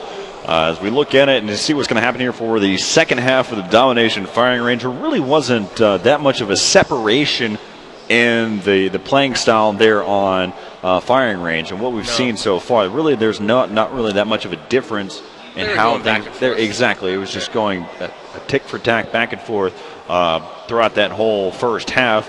And just somehow Envy was able to hold on to their 2-cap a little bit longer than Quantic Next Threat. So that's going to bring us into the second half here on Domination firing range. 36-point lead so far here in favor of Eon Envy, as we're going to kind of stick around here and see how this one is going to play. But you mentioned that Saints was doing a really good job there in the first half. He's got a fantastic shot, and his control and his map awareness is right up there with guys like TP and Merc and JCap, as well as Nadeshot. Nadeshot's a very good, very map-aware player, and he's right up there with all these guys right now. His play from last events, he stood out very well, and I think this transition, pulling him on to Quantic Next Threat was a great addition. So let's grab right into the gameplay. Let's start it up, see how they're going to recuperate with a deficit here in the second half.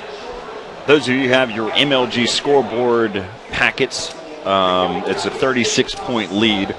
So you can keep tally along with us here, as right now we got right off the kick off the start. We got Sensor, who is starting things off here. He's got trying to be able to push around towards that backside. He's going to get taken down by Stainville.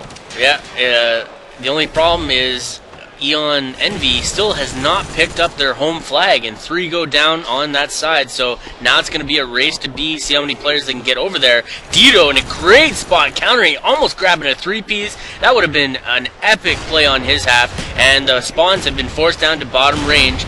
So this is time and an opportunity to take full advantage of this. They got to hold on to B, though. This is they're in a dangerous spot. Saints just doing a great job, knowing that they've spawned over there towards that firing range. Knew that someone was going to start to push up. Bob jumping through the window, able to take down Saints, picking up that 2-piece. C domination site now belongs to Envy, as the A domination site is untouched this far into the game here in the second half. It. So as now it's 17-4 here in the second half to be able to kick things off. As right now we're back over here with Virus. Virus wrapping back around towards that towards the back trailer. It's almost like they got a checklist. Okay, he didn't spawn here, got to move here. Didn't spawn here, okay, I got to move here. And they go off the board and they check each time they move to a spot. It's really interesting to see, the communication aspect as well, and how well a team moves throughout the map and controls with each other. And it's great to see. We're definitely improving. One of the interesting things that I was just thinking about is domination. You have to flow, and you have to continuously flow. Yeah. And after a while, you build up this sense of being impatient, and you just have to keep moving. And you get extremely ADD. And then you go into a game type like Search and Destroy. Luckily enough, Capture the Flag is that segue between the two. Yes. If they jump straight into Search and Destroy after domination, Search and Destroy would be a complete irrelevant game. It would not even matter. At that point, I would sit there and say, there's no reason for us to play this because it's not going to be entertaining to watch. It would almost feel like playing Public Room TDM. Exactly. So we don't want to see that, that's for sure. We've strayed so far from Dallas that we don't want to go back. Exactly. We've gone leaps and bounds since Dallas with the teams, the gameplay, the stream here. It's just such an amazing transition, and the growth, and to be a part of the growth is amazing.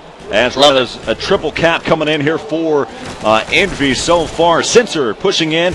He's going to come in, slice into Bob, as now he's been able to pick up that 2-piece. He's going to go and accompany his teammate, and Nadeshot lays it in able to pick up 3, picking up the hat trick, utilizing the frag grenade, as now you're going to go ahead and head over here towards that back trailer. Bob back over into Vengeance, and they're going to go ahead and maintain this triple cap for a little bit longer, as right now it's a 67-point lead. Wow. Make that a 70-point lead now here in favor of Eon Envy. You know when you go to sports games and you see the mascots with the little sign and they cue things up and they try to go to it? I've always wondered if a pro team would ever be like to have them ready and chant over to the other team and just hold up a sign and say, "You mad, bro?" Law, you mad? After a play like that, you can 100% say that they were not happy about that situation. Have a sign that says rage quit. 74-43, 2 minutes and 35 seconds left to play here in the second half, as now Stainville slides in. And a quick counter back while we were kind of just bantering. We had a triple cap coming in there for Quantic Next Threat. 26-point lead overall, though. I apologize, looking at it as improper math. 26-point lead. Now it's going to be a 62 overall. 2 minutes left. 30 maximum? Was it 30 maximum or 45? You're gonna beat my calculator. 36 points per minute 36 is the max points. you can get. So it's coming down to the wire right now, I believe. So They have to trip cap, though. That's the issue. yeah. So again, I don't think it's gonna happen, and completely different Eon Envy than we've seen before. From past events from Anaheim and from Columbus, this is definitely a team that's really starting to put things together, and they're starting to gel well, bringing on Bob there in Anaheim, and he's really starting to be able to produce. This is really a team that I've actually looked forward to seeing and how they've been able to play with one another so far. Right there is a triple cap coming in here. They've had some rough breaks though, like things out of their control. Columbus, they lost a teammate in the last bit. They had to pick up somebody else, and it was a last-minute pickup. So, and then Anaheim, they had to work with a brand new team in a week's notice. Now we're seeing that they finally had time to develop their team. We're seeing the Envy team that we're always used to seeing. As right now, it's, we're looking at it. Quick stats. There's 3 points, 3-point lead here for Envy. And this one's over. I'm just going to go ahead and call it now because that's 39 points with 40 seconds left to play. And so Envy is going to take this series 3-0. Another sweep. Another sweep here on the main stage, as Obey was able to take out Icon's Black 3-0, Next Threat against Force 3-0, and Optic Gaming over Influence 3-1. And then here's another sweep with Eon Envy 3-0 over Quantic Next Threat. I truly expected a much bigger fight out of Next Threat. You know, I wanted to see a 3-2. It could have gone both ways. Unfortunately, they weren't able to hold on to it. Look at this team. They're happy, and they played very, very, very well. And so our final matchup for tonight is going to be Quantic Next Threat going up against Obey Pro. As right there you see at the very end. Let's go ahead and kind of recap what happened there for that matchup between Eon Envy and Quantic Next Threat. Capture the Flag Summit 3-0. You got to start the initial. Goes back to Bob getting that flag cap. He was waiting back in their spawn, waiting for that perfect opportunity, and able to work towards the rail side and be able to get that flag cap. And that kind of opened things up, so they were able to take that one 3-0. Search and Destroy Havana. Sensor tried something that we hadn't seen and hadn't really thought of in quite some time, being able to switch classes. Kind of reiterate, go a little bit more into detail for those that are kind of new, kind of casual gamers to the COD experience. So basically, when you use this particular idea or method, you're going to pick a class that essentially you don't need the rest of the game, but it gives you a benefit at the first 14 seconds. I think you have 15 seconds overall, but you got to switch by 14. So what is used now, or used majority of the time, is the marathon. Because we use headsets here in competitive gaming, you don't want to be caught running around with Marathon, because it's like running around with concrete shoes. It kind of sounds like Sasquatch. It's like you're running around with pots and pans and just banging around. So the idea behind it is you get to the point on the map that you feel safe, and you switch your class to a class with Ninja Pro or Dead Silence, whatever the case may be, if you're playing Modern Warfare 2, and now you've successfully changed your class. There's a couple stipulations. You can't fire your gun, can't use any equipment, and if you do that, you've successfully used a tactic that's been around since COD 4. And so we mocked Censor for using it in the beginning. We take it back. All right, so welcome back to the 2011 Major League Gaming Pro Circuit. Here for Call of Duty Black Ops, I'm Corey Dunn alongside Holiday Doc as we're about to close this night off right with Quantic Leverage going up against Obey Pro. As we looked at it, we've got Quantic Leverage. Yep. I'm going to go ahead and start this off right. A prediction? Yep, go ahead. No. You. That's 3-0. 3-0? Yeah. For who? For Quantic Leverage. Okay, but look at how well Obey Pro has been playing. I knew you'd hear it. Oh, come on, guys. Look at how well they've been playing, so... He's like, come on. They need to prove me wrong then if that's going to be the case. Yeah, they got Bezo back there. He's got to cheer up his teammates and coach them and get them ready. So we're going to be jumping right on board. Hanoi CTF is the first game. So starting off with a CTF is fun to do. On Hanoi, though, we've seen some pretty close matchups, last-second grabs, last-second returns. Hopefully both teams can do that again. And we're going to jump right on board here, jump right into Hanoi CTF, and start this game up. Let's see how this one's going to go and play out. Again, the first series is going to be a capture the flag here on Hanoi. And Leverage is going to push right up into Spotlight, take that control and take that map control right away. He's got some spotting. Proof found somebody. He's going to throw up a stun and hold on. Breezy getting taken out by TP with a nice nade, a follow-up nade from his teammate. And they're going to be pushing up, holding down. Leverage Aches picking up another kill here. So far, no kills on the board for OB Pro. It's not going to be good. They finally ended out there. Empire grabs a kill. Proof follows that one up, and now they're just going to be trying to set up for some sort of flag run here. Slow progression throughout the map. That's how you have to do it. Proofy able to take down Breezy as right now we're back over here. Still sees Proofy pushing up. He's completely stunned. Still trying to be able to come in here with this kill. He's going to go ahead and have to go and fall back after he reloads. As right now, looking at it, Episode and Empire, the only two have been able to get kills so far. As Proofy takes down Empire. Still being able to make his move, trying to be able to clean out that midsection. He's going to go and wrap back around, head over there towards the film room. Yeah, top theater now. Oh, wow. Anti-E-Girl Triz. That's a mouthful.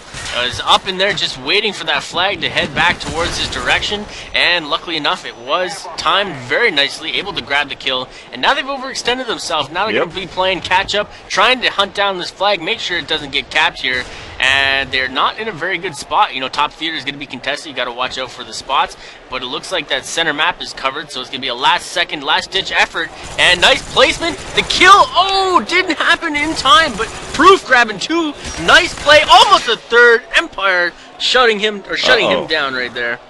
As right now you've got Obey being able to pick up the first flag capture here so far. And like you said, Quantic Leverage overextending themselves. As right now we're on board here with Breezy. Yeah, jumping teams. We're going to see how Breezy and the team is doing so well here. Grabbing the early flag cap against the defending champions is no easy feat. And it looks like they are about to grab another one, two of his teammates go down. So now it's more of just a stall or a play that you want to use when it's slowing down the progression of the opposite team. But as two more go down, that is a 4-on-2 situation right now. And they're just forced to back up and watch flag, make sure nobody gets in there, sneaks out with a flag, and now they're kind of all grouped up there and holding hands in the one area back here. As they're all just playing defense right now. They're 4-man D, let's go. And one of the things that we talked about with Eon Optic Gaming's Merc is about playing defense. Now, playing this much defense, it's going to be a tough seal to break, as right now Scump able to take down Anti-E, as right now Episode comes back around, able to take down Scump.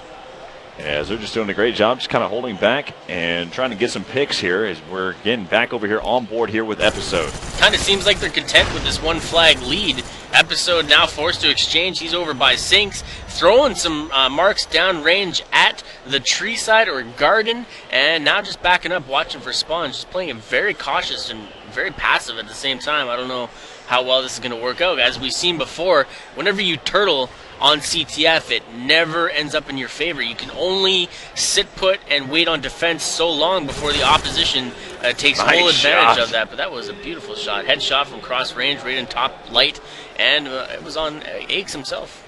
As right now, Proofy trying to be able to get things started, be able to take down Breezy.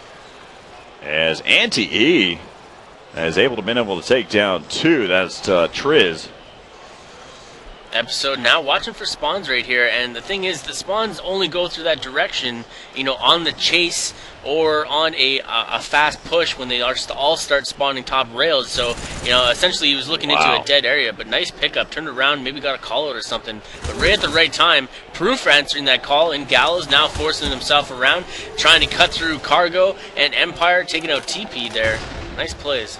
As right now they got 35 seconds left here in the round, as they've been able to just play defense so far throughout this whole time. Wow. As Aches gets taken down, I'm going to go ahead and assume that was a pistol headshot. As right now 20 seconds left to play. No real attempt so far to be able to make their move to be able to get a flagpole here for Quantic Leverage. Yep. And so Obey's taking this first half 1-0. 1-0 is kind of like a 5-point lead in domination, though. It's not something you can be safe with. It's not something you got to be comfortable with, and it can be turned so quickly, especially on a map like this with so many escape routes and quick flag run times. Let's talk about the map layout and how that's played out there. Was Obey Pro playing on what is quote unquote an easier side, or?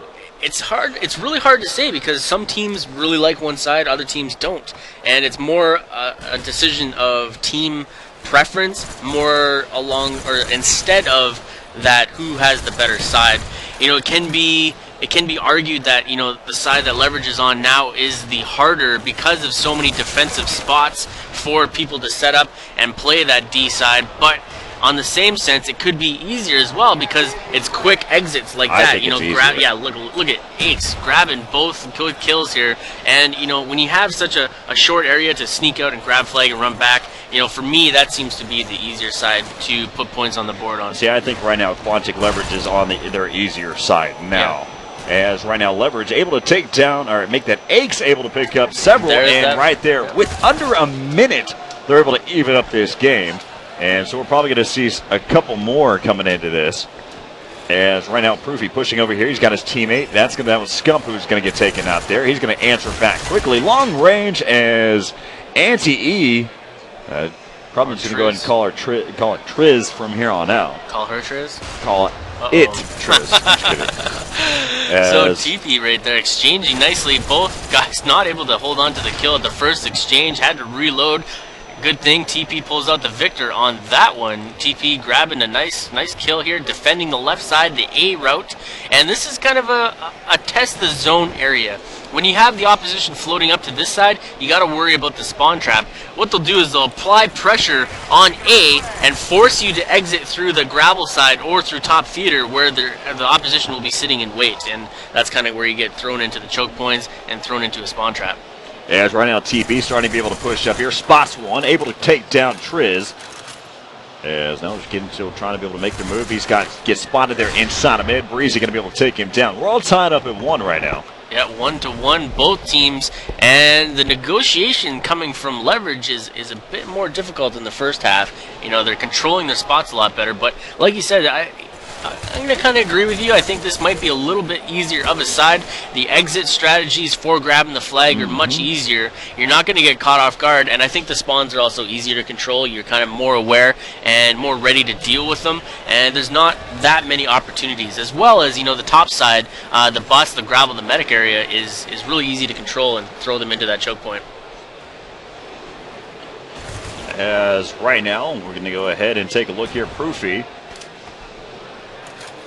who is starting to be able to move up. He's got his teammate there over there towards that ticket booth side. Nice job by Aches, jumping, taking down Empire. Yeah, he had some team help there. Proof was ready to pick up the kill had he not grabbed it himself. Now he's pushing up into top theater, trying to get some control here and make sure that those spawns don't sneak away through the garden or through trees here. And he's watching upside top yellow. We've seen lots of exchanges here. Nice nade. Unfortunately, nobody up there to connect with. Wow. And responding is Anti-E, grabbing a nice nade kill of his own. TP responding, headed back upside the rails, putting some pressure on the spawns here, trying to even out this, or not even out, but take the win on this game and push out the victors to avoid that deadly overtime scenario. As right now we're on board here with Proofy. He's been able to pick up that first headshot, make that 2 now. Oh. And almost connects there. He's going to get taken down there by Triz. Triz backing up from Gallows, then to C or into under Zig Cat here, and Scump able to grab a nice easy kill as he had his back turned, just waiting for the respawns, trying to spawn camp and denied, and then Breezy pulling into center. Gallows trying to pick up kills of his own, and Proof is getting caught with the stun, landing markers, knowing exactly where he's going to be. As right now we're back around here with TP. TP waiting for his teammates to be able to respawn so he can start to push up towards that guillotine side, towards the spotlight side. As, again, he has been uncontested so far. He's taken the long route, though. Yep. Usually we see Proof do this type of maneuver, you know, Exactly. sneaking around the edges of the map, trying to be that sneaky ninja and grab flags and go, but it seems like we've seen either Aches pull into that maneuver or TP. As right now TP, he's going over there towards the guillotine side. No cover as he gets taken down. Wow, that was he a had sloppy two members play. right there to be able to help him out, and neither one of them were able to chime in. As now this is going to go ahead and end in a stale, but right now Empire has the flag. Yep. He's making his move. All four are down. He's running. And can he be able to get this flag cap in time? And right there, Obey takes this one. Wow. Grabs and snatches that first win. Oh, man. Right out of the hands of Leverage. And look at the sportsmanship. TP, congratulated them, acknowledging that great flag run, great setup, and took advantage of that one mistake. Nobody covered topside light. Nobody watched TP as he ran back down through spotlight. He had cover too. Two other teammates were with him on the well, just didn't turn around and watch the appropriate routes. As right now we're going to be heading into our next matchup. We search and destroy on grid. Obey doing a great job. They were able to take advantage. As right there, they had TP who had that flagpole, and he had a perfect route to take, but he had no cover there. He had two members that should have been giving him cover fire, and there just wasn't there. And so Obey taking complete advantage of that situation. What I think might have happened is, they called out 3 down. When they pushed into flag, or 2 down, I think it was, they assumed that they were on the opposite side of the map. Since nobody contested them as they headed towards the flag, they assumed that it was already clear. And I guess assumptions will get you killed as nobody checked top light. Guy just waited. He didn't push on the well, so when he turned around, he had a nice clean shot on TP right in the back. All right, so we'll take a quick break. Coming up next, we got Search and Destroy on grid, as right now Obey Pro is leading this series 1-0 here over Quantic Leverage. Obey trying to prove me wrong here in this best of 5 series here against Quantic Leverage, as they were able to take the first matchup on Capture the Flag on Hanoi, which will bring us to Search and Destroy on grid. And right there, it's the difference between the way that professional play comes in. It's not who's the better team who's able to make all those great shots. It's who takes advantage of those mistakes.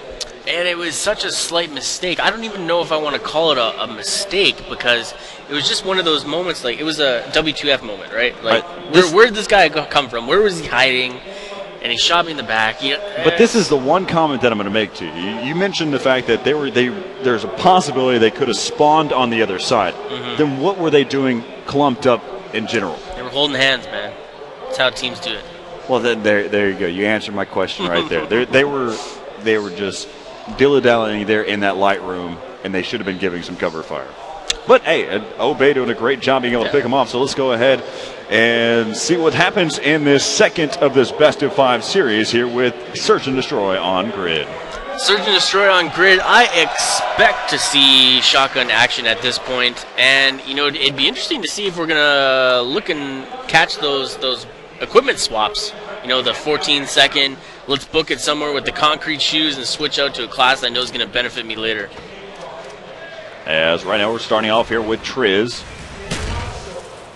As he's waiting for some grenades to fall into place before he makes his move. Little bomb shelter right there. Mm-hmm. Gotta watch out. Yeah, might need a hurricane shelter here soon. Hey, we're underground as well right now too. True. I thought about this. Oh, you got an exit strategy plan for us too? Hey, James Bond. That's all I'm thinking.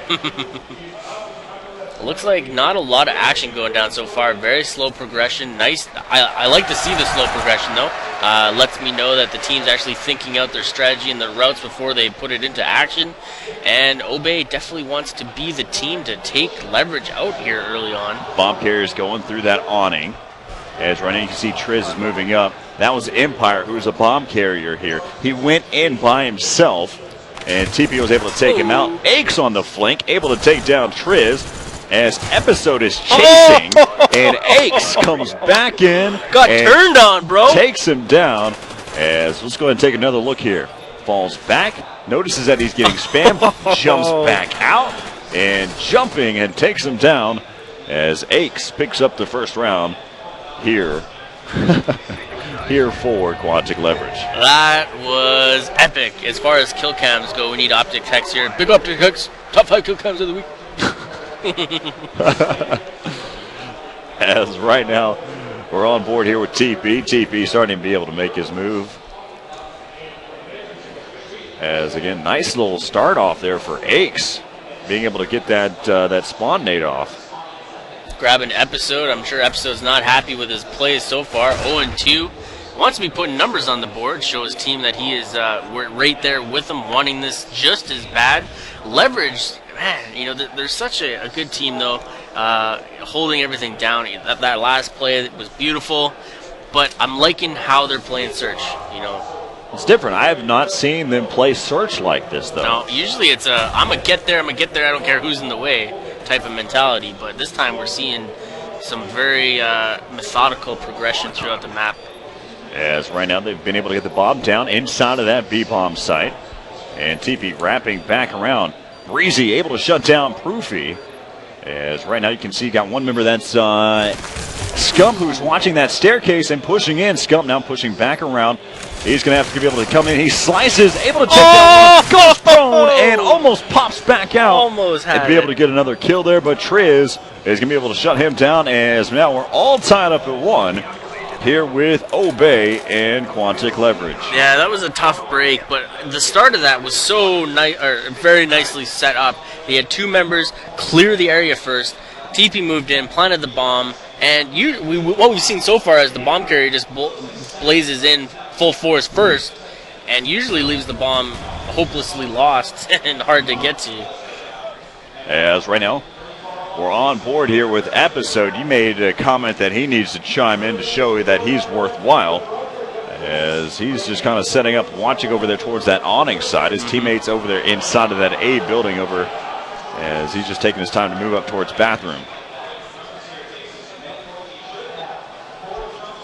As they've got 1 member over there towards that B-bomb site. They've got 3 over towards the A side.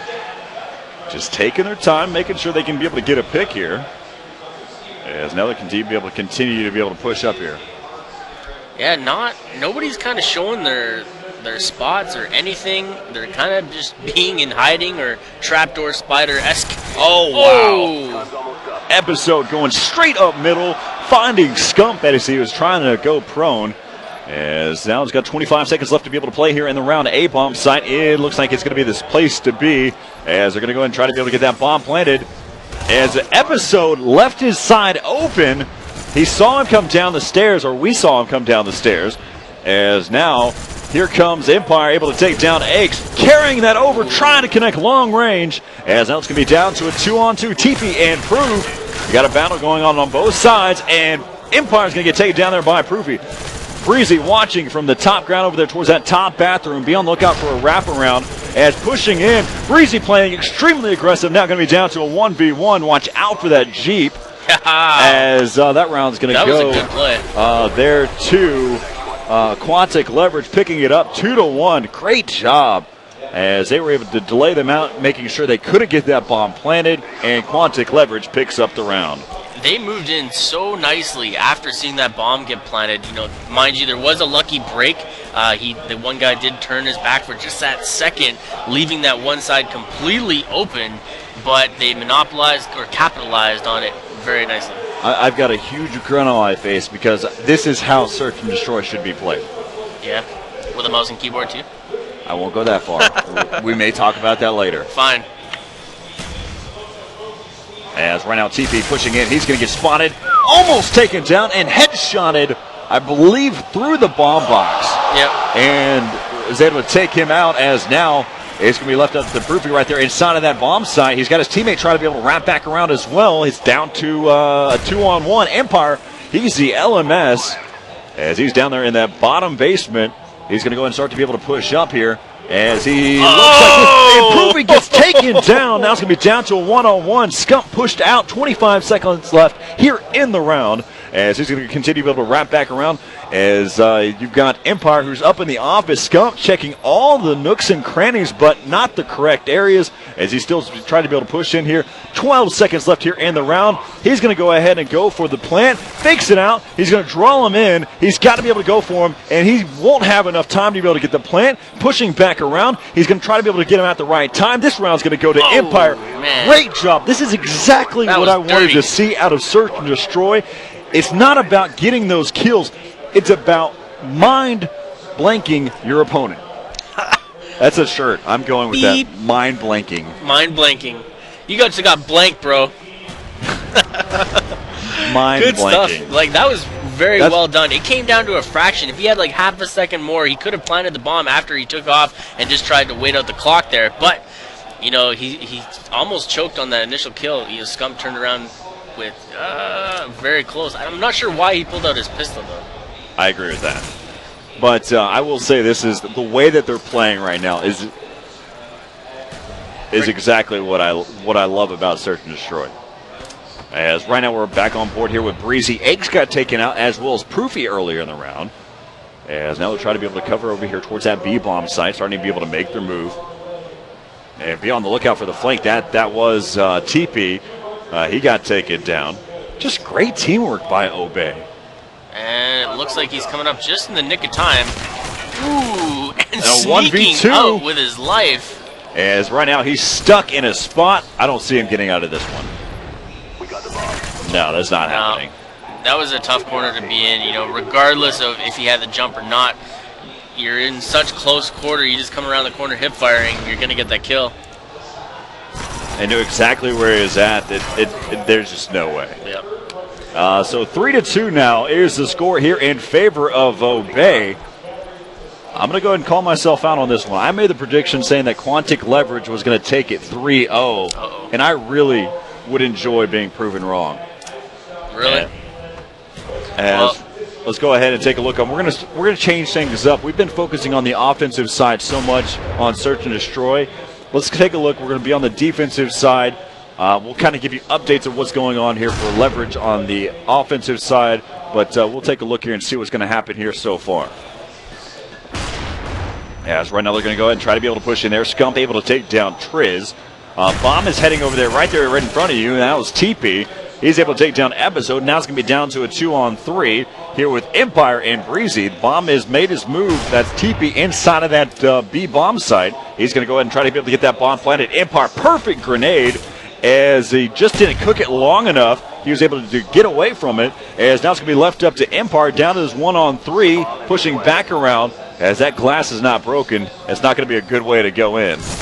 He's tiebreaker round or what? He's able to take him out, pushing in down to a 1v2. 35 seconds left here to go in the round. Pushing back up towards the stairs, and he's watching towards that backside. Empire jumps up on top of the desk, where one of the members, I believe that was TP, is we're going to take another look at this. We get the chance to, as TP was